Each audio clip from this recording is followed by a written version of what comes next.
same old road, miles and miles. You've been hearing the same old voice tell the same old lies. You're trying to feel the same old holes inside. There's a better life. There's a better life. If you got pain, he's a pain taker. If you feel lost, he's a way maker. If you need freedom, a saving, he's a prison shaking savior. If you got chains, he's a chain breaker.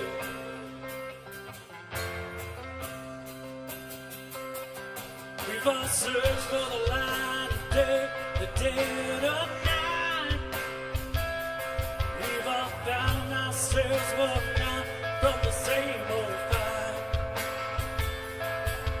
We've run the things we know just ain't right. There's a better life. There's a better life.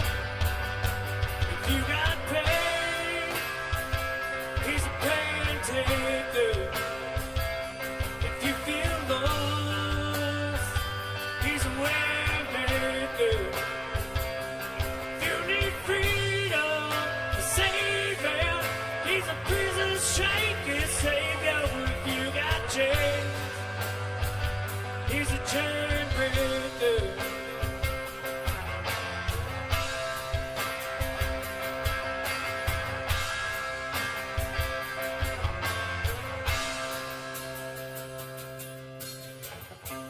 You believe it, you receive it, you can feel it. Somebody testify. Come on, let's sing it out. You believe it, you receive it, you can feel it. Somebody testify. You believe it. If you receive it, if you can feel it, somebody testify. You got pain, he's a pain taker. If you feel lost, he's a way maker. If you need freedom, a savior, he's a prison shaking savior. If you got chains, he's a chain breaker.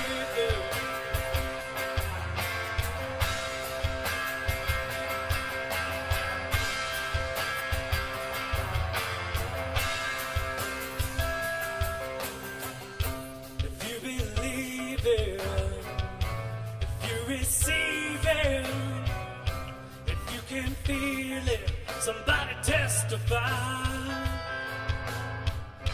If you believe it, if you receive it, if you can feel it, somebody testify.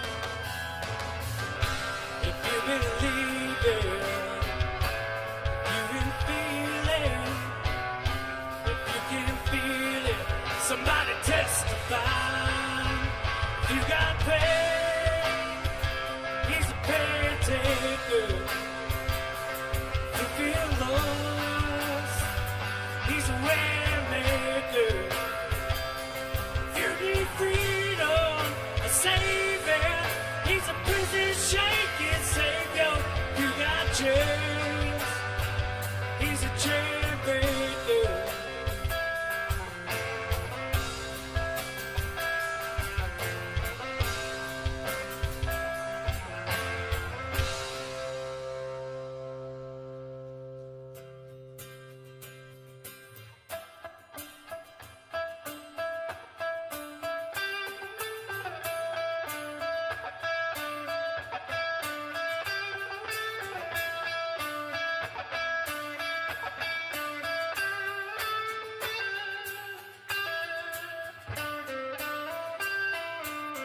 Who breaks the power of sin and darkness, whose love is mighty and so much stronger. The King of glory, the King above all kings.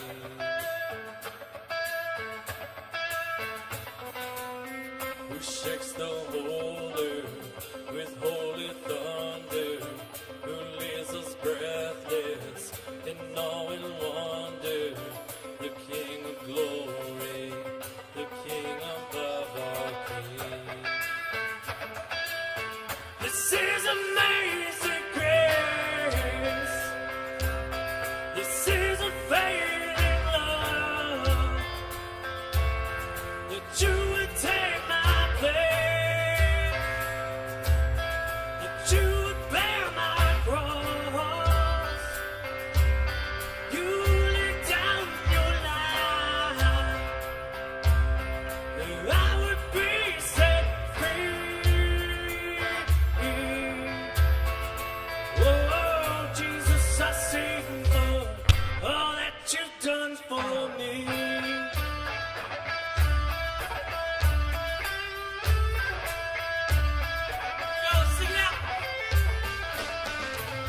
Who brings out chaos back into order? Who makes the orphan a son and daughter? The King of glory, the King of glory, who rules the nations with truth and justice, shines like the sun and all of its brilliance. The King of glory, the King above all kings. Come on, church. This is amazing grace. This is unfailing love. That you would take my place, that you would bear my cross. You laid down your life, and I would be set free. Oh, Jesus, I sing for all that you've done for me.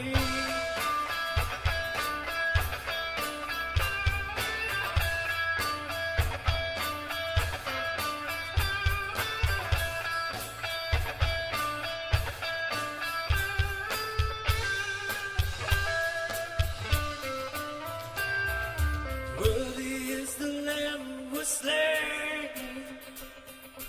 Worthy is the King who conquers the grave. Worthy is the Lamb who was slain. Worthy is the King who conquers the grave. Worthy is the Lamb who was slain. Worthy is the King who conquers the grave. Worthy is the Lamb who was slain. Worthy, worthy, worthy. Oh, this is amazing grace. This is unfailing love. That you would take my place,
For I call, for I ever cry.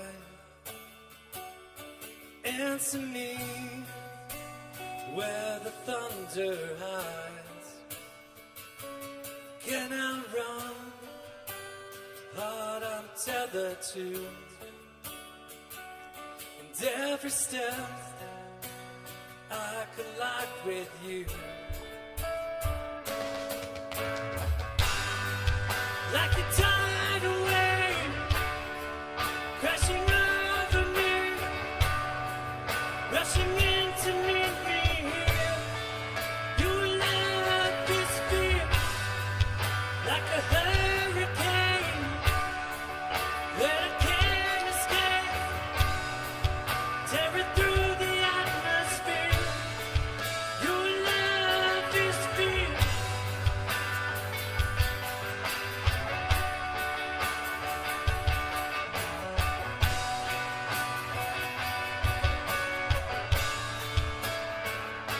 You can't feel, only thing I found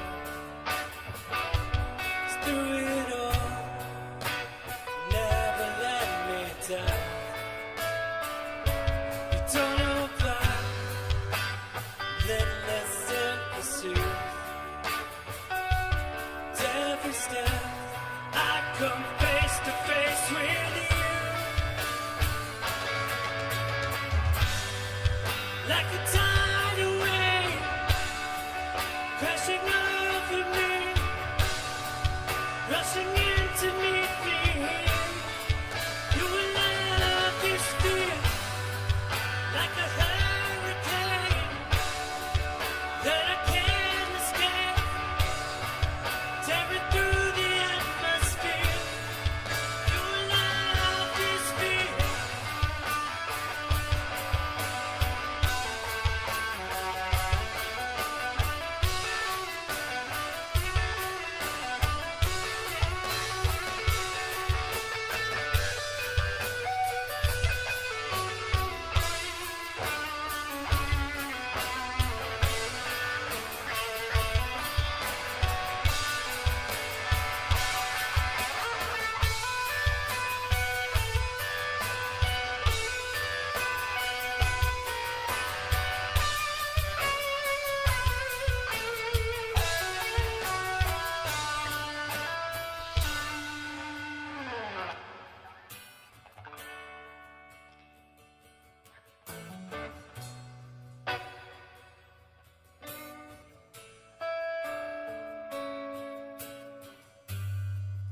You chase me down, you seek me out. How could I be lost when you have caught me found? You chase me down, you seek me out. How could I be lost when you have caught me found? You chase me down, you seek me out. How could I be lost when you have caught me found? Like a tidal wave crashing over me, rushing in to meet me here.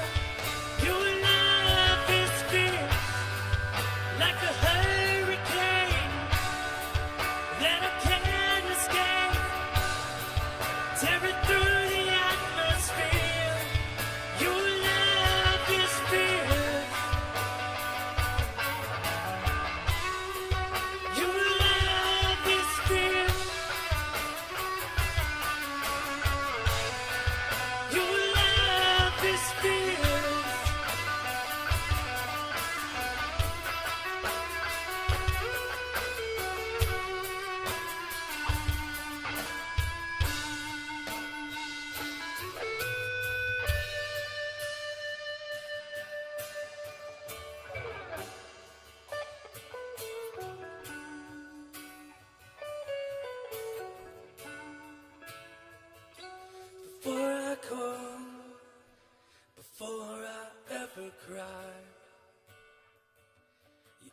answer me from where the thunder lies. Can I run? It's hard I'm tethered to. And every step I collide with you.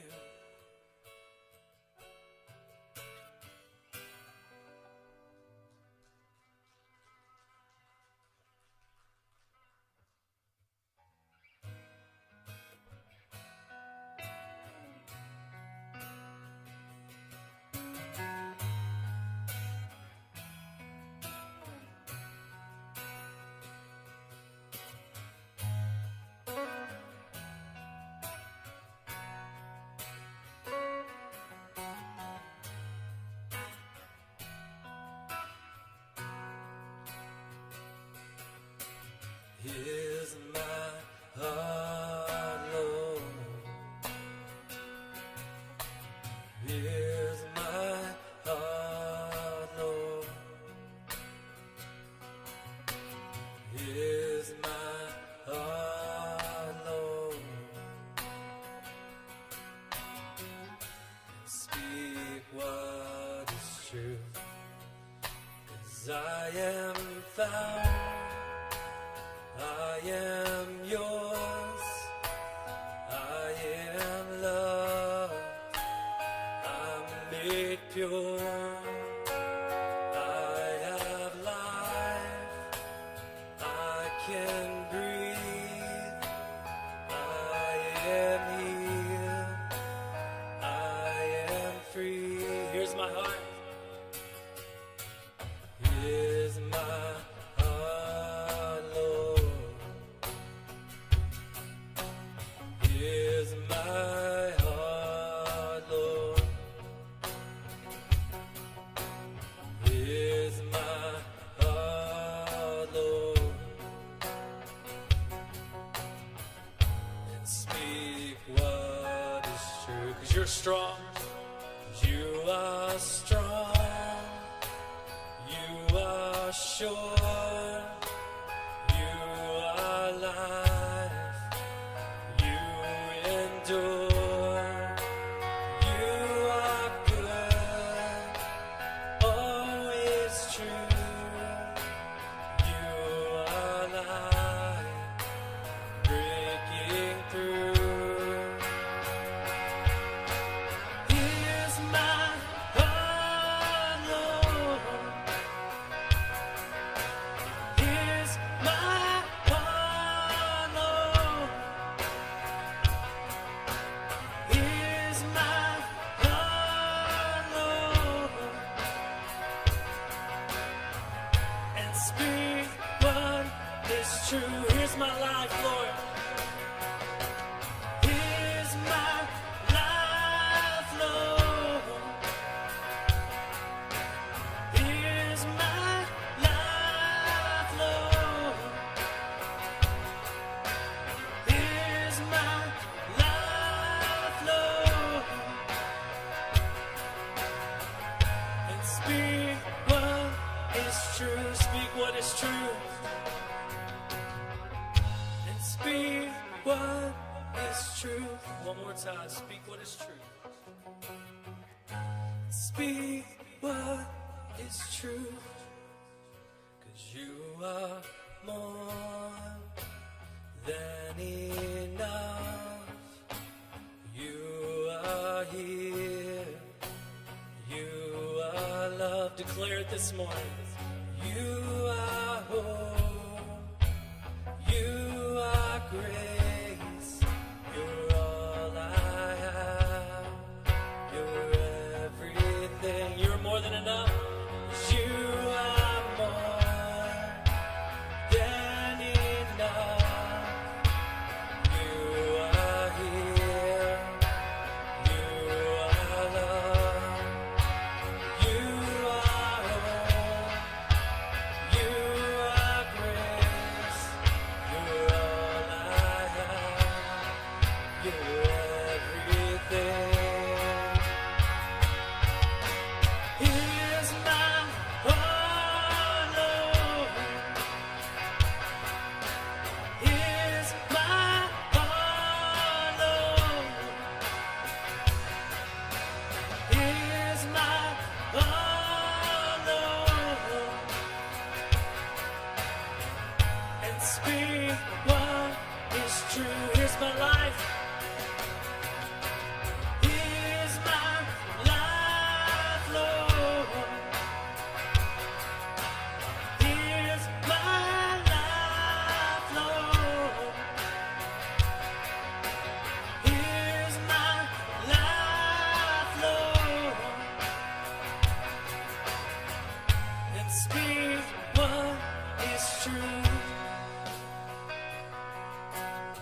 speak what is true.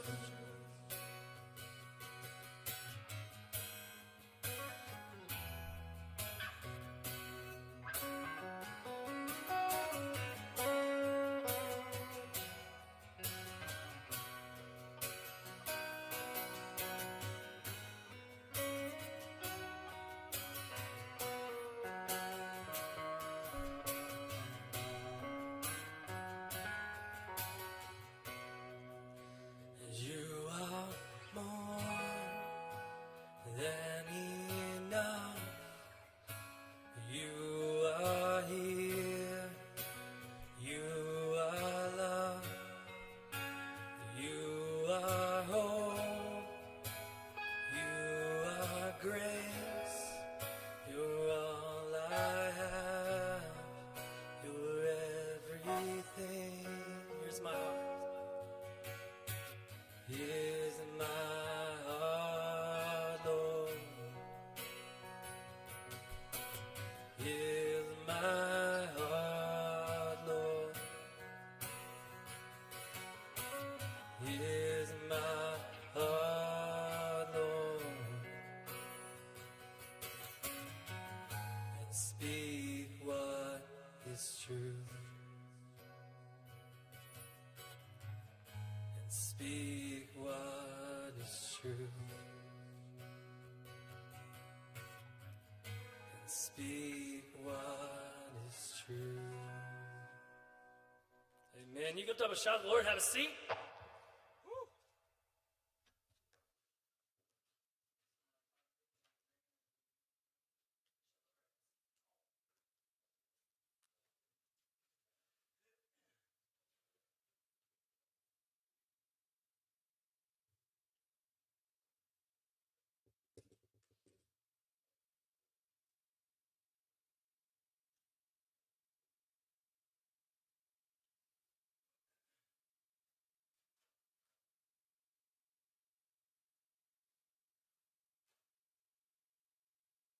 Good morning, everybody. How y'all doing?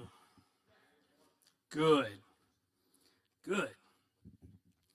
It's been a good morning so far.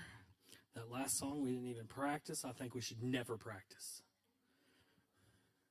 It was good. Thank you to the praise team. You guys did amazing like always. And so glad everybody is here.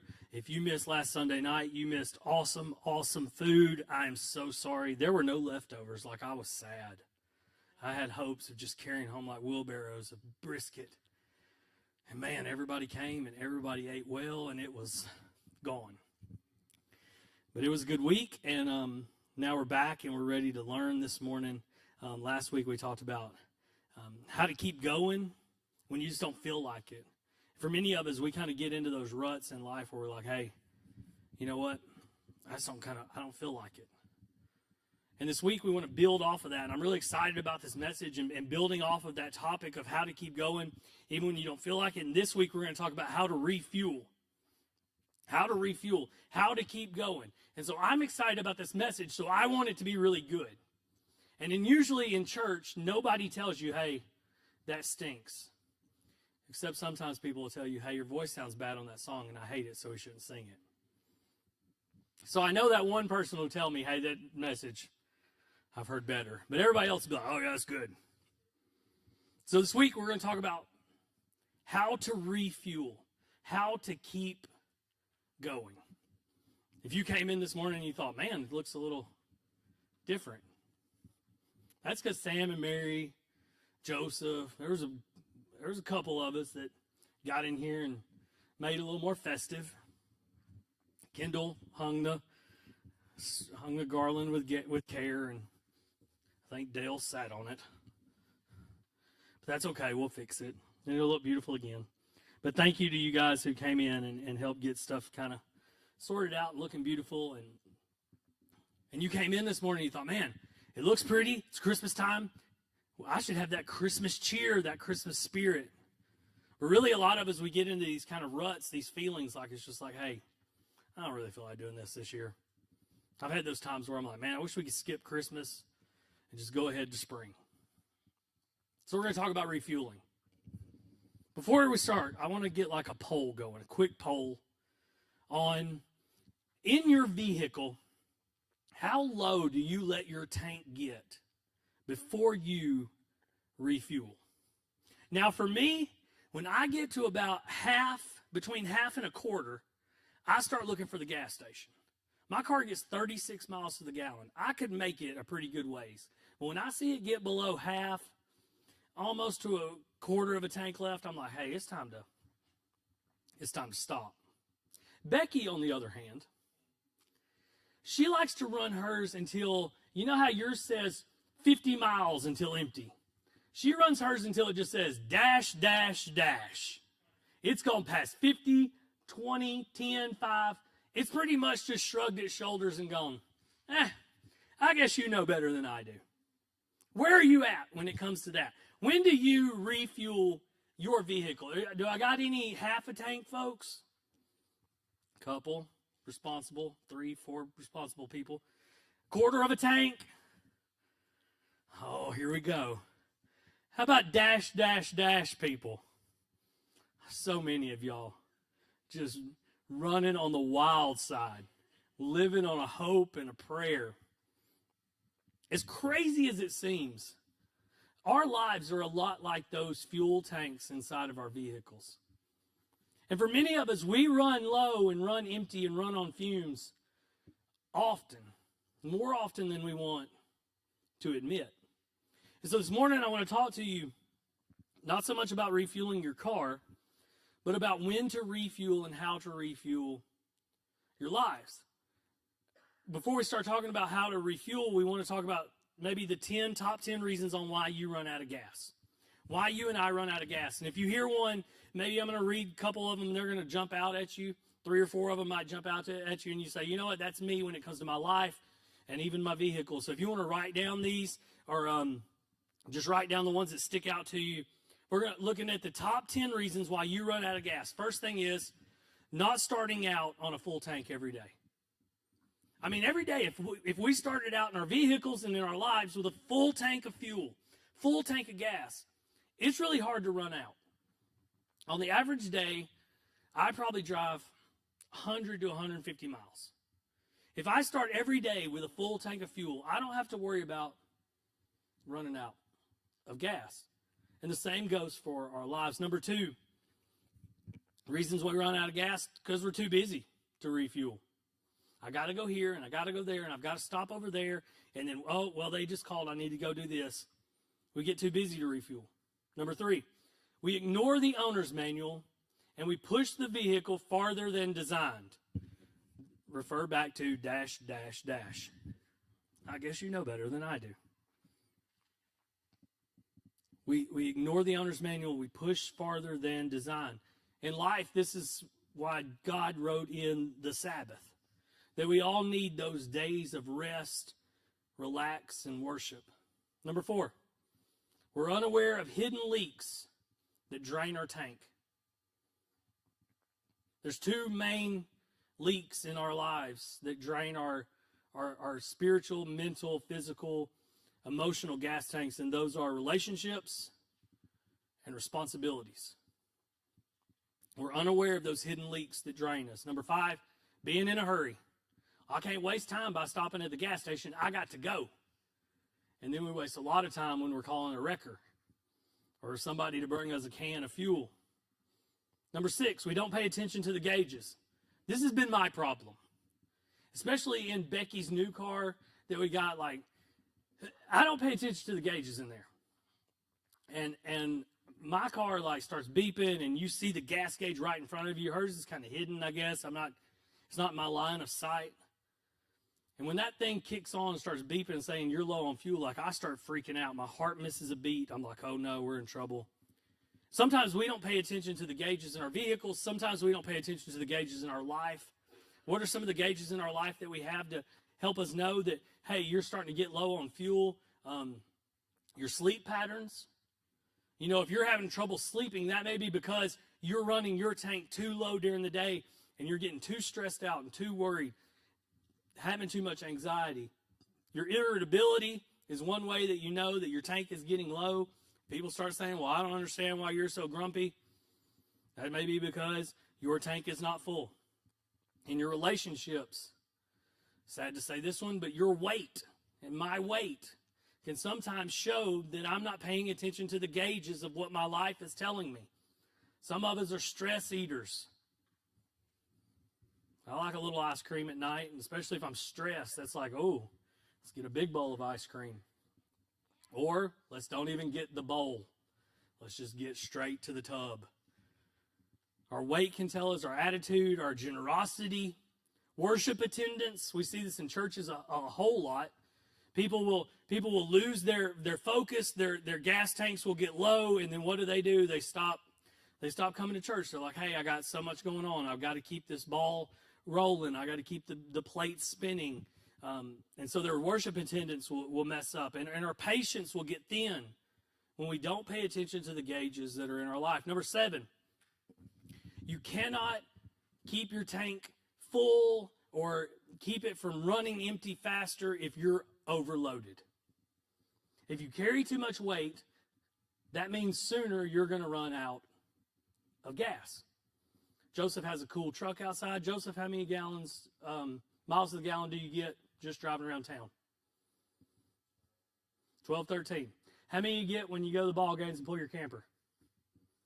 6. From 13 to 6. This happens a lot. If you ask Dustin about his a huge drop-off from pulling the camper. When we pull too much weight with our vehicles, they're going to run out of gas sooner. You can almost watch the gauge just burn. And this is so true in our lives. That when we overload ourselves with worry, stress, things to do, all of these things that try to weigh us down in our lives, when we do that, our fuel tanks of life run out much quicker. Number 8, assuming limits of the tank don't apply to me. We assume the limits of the tank don't apply to me. That's why Becky says, it'll make it. We're good. I've gone much farther than this with it saying, And in life we think, you know what? We assume the limits of my tank doesn't apply to me. Number 9, not knowing where to find a fuel station. Now, back in the past, when I first started growing or driving, we didn't have smartphones. You won't believe, it's hard to believe. But you did not have a phone where you could ask your Siri, hey, where's the nearest gas station? You had to, Exxon is 1 mile away, she told me. But we didn't have smartphones. We didn't have these things that could just automatically tell you where to go. And so you had to know, where's the gas station at? If I'm going to the coast, I need to know there's a gas station within 15 miles because my tank is getting low. And you had to know where to go to the fueling station. You had to know how to get there and how far it was. And many times in our lives now, we don't really know where to go to get refueled. That's why the church is supposed to be here. This is supposed to be the place where you get encouraged, where you get built up, where you get equipped. This is the place where you're supposed to be able to get refueled and motivated and then go out and do good and look like Jesus. And I'm supposed to be like the filling station guy who you come in, I tip my hat to you and wash the windshield and hook the hose up and fill up the tank and check the tires. And we're all supposed to do that. Jagger laughs because his job is to do that for youth. Woo-hoo! Number 10. Number 10, not knowing how to fill your tank. Becky had a car one time, I get used to the ones who has the buttons inside or the little lever inside. Or a Jeep, you just go back there and just flip the door open. It's got the little thumb hole, you just flip it open. She had one, I went to go fuel up. I looked inside. I went out to the door of it, no thumb hole, went back inside, no button, no nothing. Couldn't figure it out. Didn't know how to fuel up a car.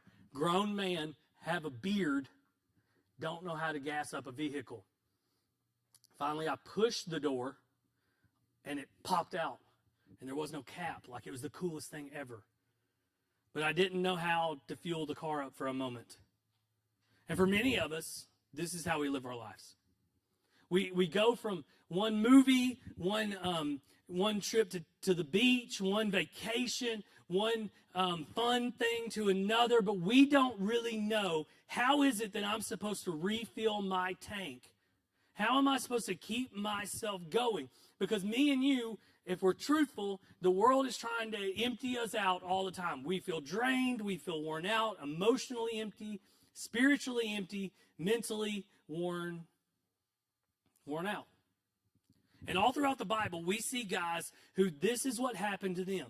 They felt worn down, worn out, and couldn't go on, but yet God give them strength and give them ways to fill their tanks so that they did not stop. And for me and for you, we have Jesus. I mean, Old Testament guys, I don't know how they handled it. I don't know how they made it day to day because they didn't have Jesus yet. But we have Jesus, which is this amazing thing. And when we go to Jesus, how does he respond to you? How does he respond to me? When I go to Jesus and I say, hey, Jesus, I am worn out. I am drained. My gas tank is empty. He doesn't get on to me. He doesn't judge me. He doesn't reprimand me. Oh, you should be full right now. Instead, he does the exact opposite. We're going to be in the book of Matthew. We're going to look at 3 verses in Matthew chapter 11. This morning we're going to look at the contemporary English version because I really like the way that it's worded. You've probably heard this verse 100 times. We're going to have it up on the screen for you if you want to follow along up there. But Jesus says in Matthew 11, verse 28, if you're tired of carrying a heavy burden, if you're tired from carrying your heavy burdens, come to me, and I will give you rest. Take the yoke I give you, put it on your shoulders, and learn from me. I am gentle and humble, and you will find rest. This yoke is easy to bear, and this burden is light. If you're tired, I think that may be all of us. I got up yesterday morning early, got up here, turned the lights on, turned the heat on. Dustin, Brian Joe, Eric showed up, and we cooked 200 hot dogs. $1.99, Dustin dropped one. Cooked 199 hot dogs, wrapped them in aluminum foil, put them in the coolers warm, all before 9 o'clock. Ooh-wee. Thanks, boys, because there ain't no way I could have done it without you. I almost didn't do it with you. I almost just said, I'm about to lay down. I mean, sometimes we get tired. And I went from there to the school. We give them out to needy families in the city of Henry and gave them Christmas presents, helped do that. And then me and Terry jumped in the Jeep and dodged tornadoes and picked up some meat from Kaufman's out in Como, and then come back and cleaned up a little bit around the house because, try to be a good husband and all that jazz. Went to Huntington, to Walmart. Last night when it was time to go to bed, I was just like a zombie. Becky's like, you need to get a shower? I was like, I made it to the shower, got a shower. I don't even remember going back to bed. I was just fell over. Jesus says, if you're tired, and I think all of us can raise our hand and go, yeah. If you're tired from carrying heavy burdens, do more. Pull yourself up by your bootstraps. All of these things that you're carrying on your shoulders, Jesus says, I'll give you rest. I'll give you rest. And what Jesus is saying here is not physical rest. That's why we have the Sabbath. What Jesus is saying here is, listen, if you feel like your gas tank is getting low and you're running out of fuel, I can give you mental, spiritual, emotional rest. I can fill your tank. I can help you to not run dry. And so he says, come to me and I will give you rest. Take this yoke I give and put it on your shoulders. Learn from me. I am gentle and humble, and you will find rest. The yoke is easy and the burden is light. And so there's really 3 words inside this version, inside of these 3 verses that you really need to grab a hold of and maybe circle this morning or highlight. Jesus tells you to come, he tells you to take, and he tells you to learn. And these are really the steps to refueling and keeping your tank full. So let me give you the steps, and then we'll get out of here. First thing is this. The first thing you have to do if you want to refuel and keep your tank full and keep on going, first thing you have to do is you have to get fed up of how you feel. I have to get fed up with how I feel. Nothing changes in your life and in my life until we get to the point where we say, you know what? I've had enough of this. I've been running in circles. I've been trying to do this. I'm going to have to change. I'm fed up. I'm getting desperate. Oftentimes, even the uncomfortable, when we're familiar with it, we'll stay with it forever because it's easier not to rock the boat. It's easier not to make the effort. It's easier just to say, this is the way it's going to be, and I guess I'll have to accept it. And if you want to make changes in your life and you want to refuel your life, you have to get fed up with the way that things are starting to or have been draining you. There's really only three things that bring change inside of a person. The first thing is pain. This hurts. I can't take it anymore. Sometimes it takes a painful situation to make a change. We oftentimes don't make changes when we see the light. We only make changes when we feel the heat, when it starts to burn, when it starts to hurt. And so for me and for you, if we want to make changes, it's not just that we're unhappy with the situation. It's because this situation is starting to hurt us emotionally, spiritually, or mentally. So pain helps us to bring a change. Second thing is perspective.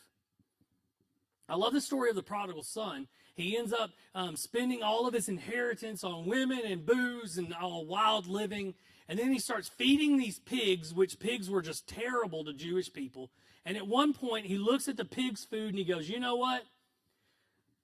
I could eat the pig's food, or I could go back to my dad's house.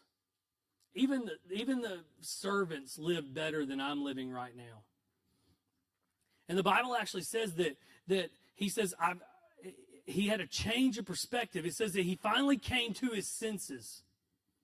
That's a change of perspective. When you finally come to your senses, when you finally see the change you need to make and you go, you know what, I see it. The perspective that I have is now different. I'm going to change. So we got pain, perspective. The third one is when you have no other choice. In the book of Jonah, Jonah gets thrown over the edge of the end of the boat into the water. He's eaten by a whale, and his prayer to God from inside of the stomach of the whale is this. Or he says this, when I had lost all hope, I turned to the Lord. I mean, he's at the bottom. He's lost all hope. There is no other choice. There's nowhere else to go. For me and for you, we find ourselves in one of these three things often when we need to change, when we need to get fed up. Pain, perspective, no other choice. And that's why Jesus says, listen, if you're tired, come to me. He's saying, listen, if you're tired, if you're fed up, if you can't take it anymore, if you've had all you can stand and you can't stand anymore, in the words of Popeye the Sailor Man, Jesus says you admit it, you decide on it, and you come to me. And for me and for you, the real question to me and for you is this. Are we feeling like we are getting to a breaking point in our lives? Because often a breakdown is the starting point for a breakthrough. When you get to this breaking point where you think, I'm fixing to break down, that's the place where God says, you know what? You're getting ready to make a breakthrough if you will come to me.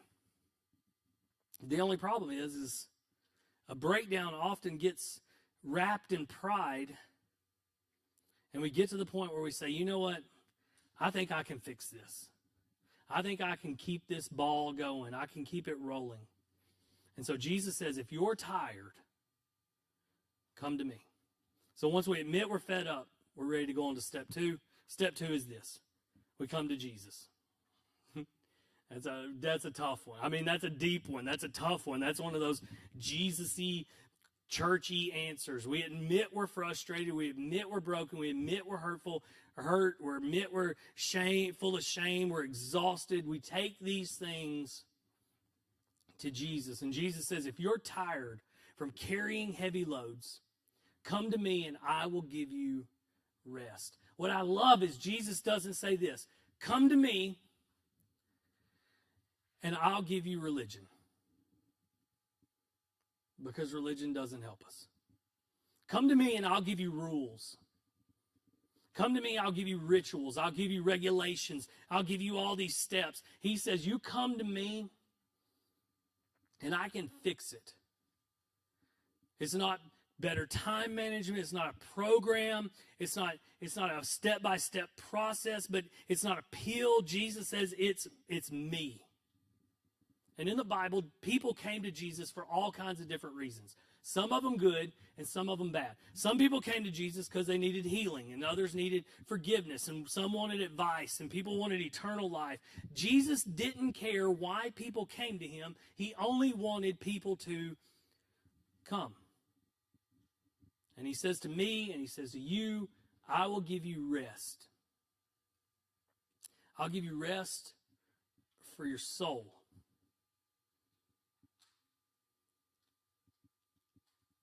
He wants to give you rest for your spirit, your mind, your soul. He wants to bring you into a peacefulness, away from stress, away from tension. And really the problem with culture is culture says if you feel empty, you probably just need to do more. If you will do this and do that and go, go, go, you'll refuel yourself. If you'll just go, go, go. And Jesus says, no, don't go, go, go. Just come to me. And so we get fed up. We come to Jesus. Third thing is we give up control. Most of my troubles in life come from the fact that I want to be in control too much. I've got to hold it all together. I've got to make everything work. I have to.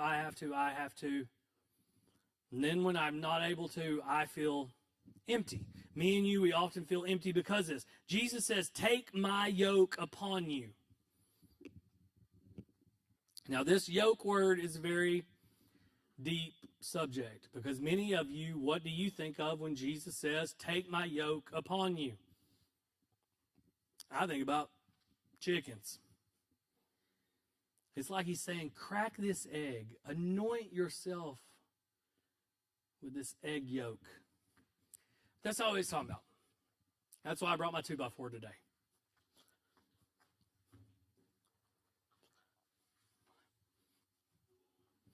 Not to beat you, but to give you the visual of what a yoke was. Now, a yoke would have been a lot thicker than this. Probably would have been more like a 2x6. So, more like this way. And the farmer would have cut notches into it. Like that. So that it would have fit perfectly on the back of the animal. Oxen, whatever it was. And he would put one on one side. He would put one on this side. And then he would put it on them, strap them together. And that way they would work in unison. They would work together. I was going to use Jagger, but then my yoke would be like that. That's not very much fun. And so he would put this on their shoulders, and the two animals would get the job done or get more done because they were working together and working in tandem and sharing the load. Now, for me and for you, we hear this thing and see these things and we think, no, that's a little bit too heavy for me. That sounds like more work for me. That sounds like a bad deal for me. And Jesus says, listen, my yoke is easy to bear and my burden is light. You see, the yoke was a symbol of partnership, and it was a sign of being on a team. And so what Jesus is saying is, he's saying, listen, get with my yoke, because that means that me and you are going to be on a team together, and I'm going to carry the burden with you. So often I have thought, you know what, when I get under Jesus' yoke, that means I'm going to be burdened with Jesus' weights that he carries. But who am I kidding, Julia? Jesus is God. He can handle it all. And so when I get yoked up with him, I'm not getting his weight put on my shoulders. He's just getting all of my weight put on his. And he says, you know what? We'll walk this out together. We'll step together. What I love about the yoke is when you are yoked with Jesus, guess what? You and Jesus are going to have to go in the same direction. You know what I think Jesus doesn't want to do? Run in a big fat ditch full of mud and junk. And so I think that Jesus, if I'm hooked to him, he's going to keep me on the path. You know what else I love about Jesus is I've read the New Testament 100 times. Some of you Bible reading people in here, you've probably read it more than that. How many times can you think of within Matthew, Mark, Luke, and John, and Acts? How many times can you think of where you read Jesus ran to so-and-so, or Jesus ran to the next town? I can't find it. There's no verse that I can find in the Bible that says Jesus ran. But you know what I do a lot of? Running. I run from here to there. I run everywhere. And so when I get yoked to Jesus, my speed has to become Jesus' speed. And for some of us, that would be the greatest gift in the world to go, you know what? I'm not going to run anymore. Because when I run, my gas tank empties out even faster than before. So we pick up his direction, we pick up his speed, but we can't do that until we give up control. Until we say, you know what, Jesus, I want to do it your way. I want to be under one yoke with you. The problem is for many of us, we're not yoked to Jesus, but we got like 5 or 6 that are on our backs. We got one from work, and one from our spouse, and one from our kids, and one from our church, and one from our communities, and one that we put on ourselves. And we got like 8 on there, and we are just weighed down and pulled here and pulled there. And Jesus says, throw those bad boys off, take mine, and let's go together. And his verse says it fits perfectly. It fits you and it fits me perfectly.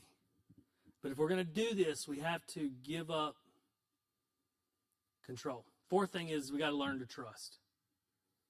We come to Jesus, give up control, learn to trust. This is the answer to anxiety. This is the answer to worship. He says, I'm humble and I'm gentle and you'll find rest. He says, if you learn to trust, then you can learn to be humble and gentle. I don't really need humble and gentle, Jesus. I really need endurance and stamina. But yet he says humble and gentle. Why does he say this? Well, the reason why is because the 2 leading causes of stress in my life, and probably yours, is aggression and arrogance. Aggression says, I don't want to wait. I don't want to pause. I'm going to jump here, run there, go as fast as I can. I'm going to be aggressive. I'm going to get this done. And usually it leads me into trouble. The other one is arrogance. I can do this. Nobody else has to help. It can be on my shoulders. I'm smart enough, strong enough, fast enough. I can handle this. I'm in trouble. We have to remind ourselves every day, I'm not God. And Jesus says he'll go with me. We have to learn to trust that Jesus is the way and Jesus knows what is right. The 5th one, we're almost done. 5th one is this. I have to start my day out. I have to start every day by refilling my tank.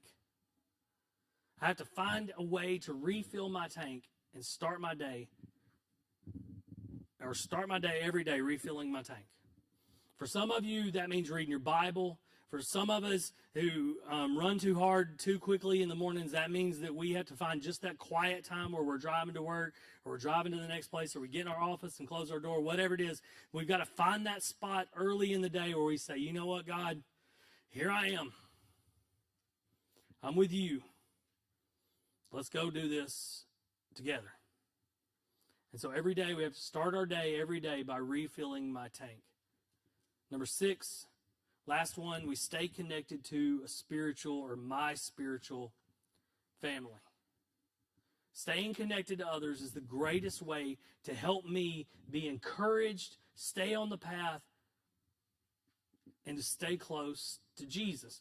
God put us in this thing called the body of Christ for a reason, so that we would be able to help each other, hold on to each other, watch each other, hold each other accountable, encourage one another, push one another, whatever it is, however you want to say it, that God put us in a spiritual family so that we wouldn't have to walk or run alone. And so my question for you, come on, Jagger, my question for you and my question for me today is this. What is weighing you down? What's weighing you down? Is it problems with your job or your life or your kids or your spouse or even yourself? This is what Jesus says. If you're tired from carrying heavy burdens, come to me and I will give you rest. Take the yoke I give you, put it on your shoulders, and learn from me. I am gentle and humble, and you will find rest. This yoke is easy to bear, and this burden is light. For some of us, we got to get dissatisfied. For some of us, we need to come to Jesus. For some of us, we need to give up control. For some of us, we need to learn to trust. For some of us, we need to stay connected to God every day. For some of us, we need to find that place where we can connect with a spiritual family and have that encouragement. This morning, I think I give you some steps. Maybe for some of you who came in this morning looking for answers, maybe you found the answer that you need, and now it's just about plugging it in and going forward. So if you'll stand this morning.